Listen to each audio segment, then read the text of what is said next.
تفسیر ابن کثیر میں ہی ہے.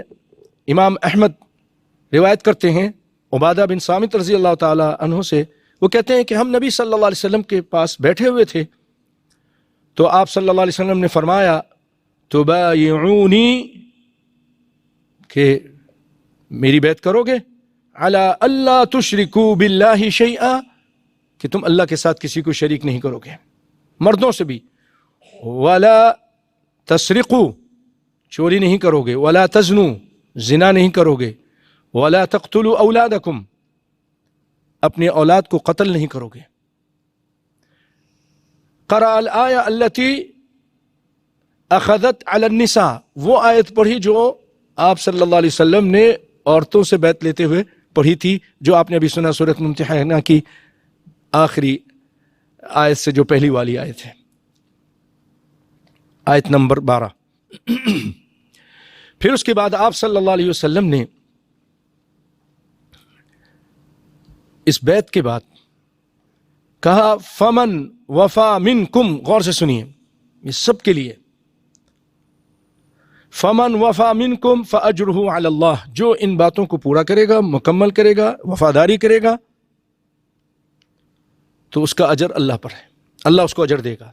زنا سے بچے گا، شرک نہیں کرے گا، قتل نہیں کرے گا، چوری نہیں کرے گا، جو باتیں آپ نے سنی اس کا اجر اللہ پر ہے. ومن اصاب من ذلك شيئا فعوقب به فهو كفارة له، اور کوئی ایک تم میں سے کوئی، ومن اصاب من ذلك شيئا، جو پہنچا کسی گناہ کو، ان گناہوں میں سے کسی ایک کو، فعوقب به، اور اس کو سزا دی گئی،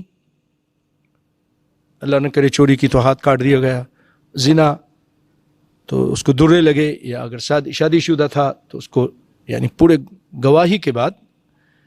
یاد رکھیے گا بھائیوں، یہ چیز ذہن پہ اچھی طرح اس کو بیٹھا لیجیے، اور پھر جو لوگ اسلام پر اعتراض کرتے ہیں ان کو یہ بتائیے کہ جہاں اللہ تعالیٰ نے یہ سخت ترین سزا رکھی ہے، بہت بھیانک، خطرناک، المناک سزا ہے کہ انسان کو پتھروں سے مارا جاتا ہے اور کافی دیر میں جا کے مرتا ہے، گولی ماری ختم ہو گیا، گردن اتار دی فوراً ختم ہو گیا. لیکن اس میں پتھر مارتے مارتے کافی ٹائم لگ جاتا ہوگا، 10-15 منٹ تو لگتے ہی ہوں گے، آدھا گھنٹہ بھی لگ سکتا ہوگا، واللہ عالم. تو یہ کربناک موت ہے.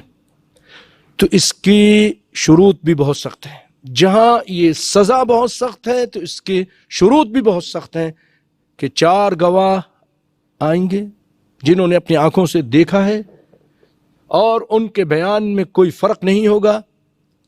اگر کوئی ایسی بات پتہ چلتی ہے تو شک کے بنا پر سزا کو دور کی جائے گی. اسلام ہمیں یہ سکھاتا ہے. اگر کوئی شک آ جائے تو سزا دور کر دو، اور ان جھوٹ بولنے والوں کو 80 درے لگاؤ اگر ان کے بیانات صحیح نہیں ہیں.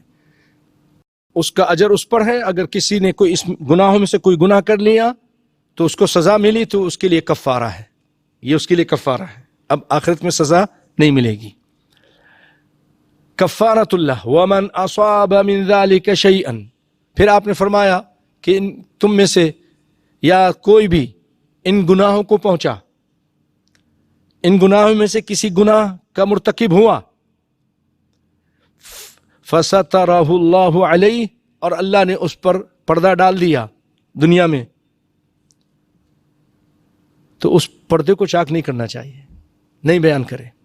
اللہ نے پردہ ڈال دیا، فہو الی اللہ، تو اب اس کا معاملہ اللہ کی طرف ہے.